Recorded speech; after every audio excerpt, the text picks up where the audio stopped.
Βασίλης Καραγιάννης, οικονομολόγος, οικονομικός αναλυτής. Καλή σας ημέρα, χρόνια πολλά. Χρόνια πολλά στους ακροατές. Λοιπόν, είχαμε χθες δύο αναμενόμενες εξελίξεις στο τραπεζικό κλάδο.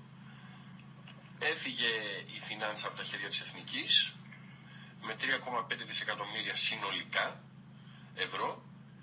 Πήγε στην Εθνική Τράπεζα του Κατάρ και έφυγε και η Eurolife το 80% από την Eurobank και πήγε στη Fairfax ο κύριο Βάτσα 316 με την αποτίμηση την πιο update, την πιο επικαιροποιημένη 380 εκατομμύρια ευρώ.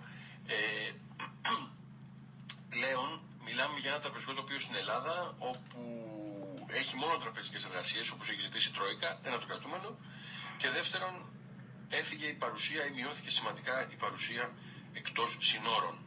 Αυτό τι σημαίνει, κύριε Καραγιάννη?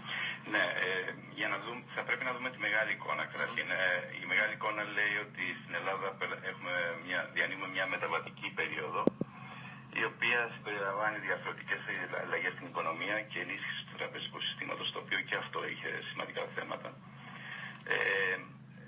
Παρ' όλα αυτά, βλέπουμε ότι γίνανε οι πρώτες επενδύσεις από δυτικά κεφάλαια, και αυτό αφορά την ανακεφαλαιοποίηση των τραπεζών, η οποία ήταν επιτυχής. Αυτή είναι η μεγάλη εικόνα σε σχέση με την Ελλάδα. Σε σχέση με την Τουρκία βλέπουμε ακριβώς την αντίθετη εικόνα. Έχουμε μια αποεπένδυση δυτικών κεφαλαίων. Δεν είναι μόνο η Εθνική που έχει φύγει από την Τουρκία.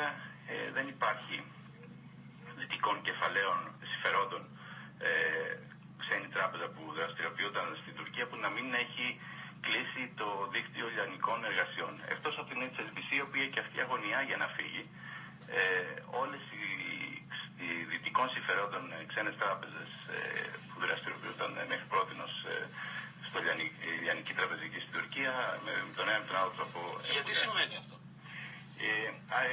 Βασικά θα πρέπει να πάμε πίσω στην κρίση που στην κοινή γνώμη την ελληνική είχε να κάνει με τις διαδηλώσεις στο πάρκο Γκεζί.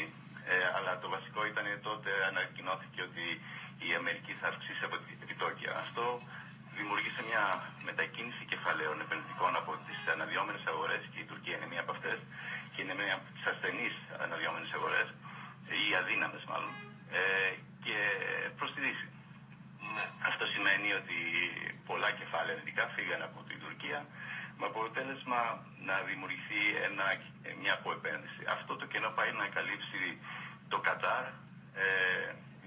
Ήταν ο βασικός διεκδικητής, υπήρχαν άλλες δύο τουρκικές τράπεζες, υπήρχε και μια κινέζικη, αλλά το Κατάρ έχει ως στόχο, στρατηγικό στόχο, και το έχει ανακοινώσει δημοσίως, να είναι μια σημαντική περιφερειακή τράπεζα της Μέσης Ανατολής μέχρι το 2017 και μέχρι το 2030 να είναι μια σημαντική παγκόσμια τράπεζα.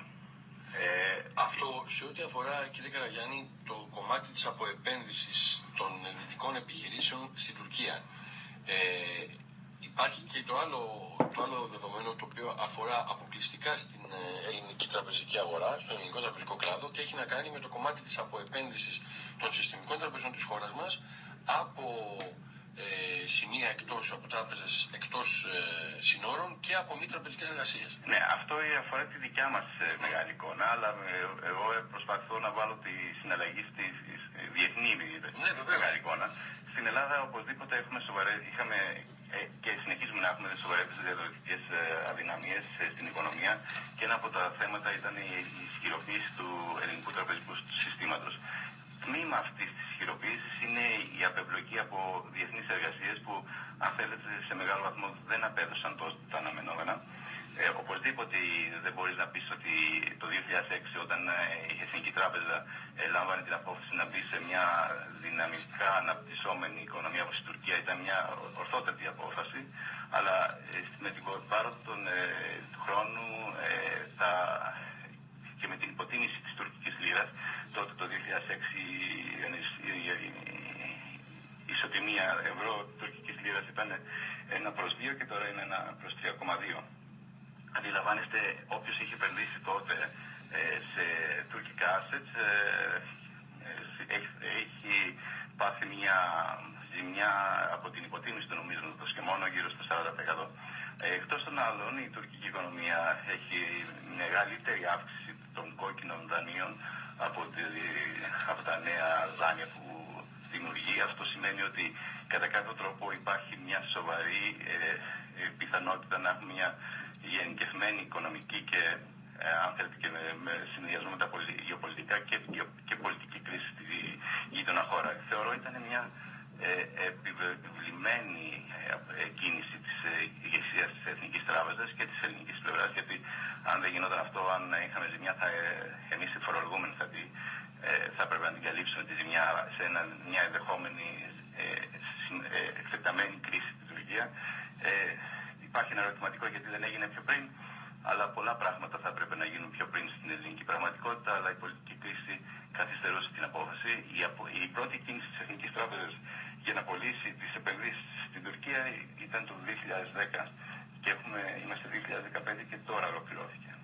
Για να ρωτήσουμε και με βάση το σκηνικό που διαμορφώνεται, δηλαδή πλέον έχουμε καταλήξει σε ένα ανακεφαλαιοποιημένο τραπεζικό σκηνικό. Αν είχατε να προβλέψετε κάτι για το 2016 σε ό,τι αφορά τη λειτουργία του τραπεζικού τομέα. Θεωρώ ότι θα είναι καλύτερο από το 2015. Ήδη έχουν κάνει μια σοβαρή προσπάθεια οι ηγεσίες των ελληνικών τραπεζών. Ο δείκτης κεφαλαιακής επάρκειας της Εθνικής είναι πάνω από 19% και αν συμπεριλαμβάνουμε και τα κόκκος, τα ομόλογα είναι πάνω από 24%.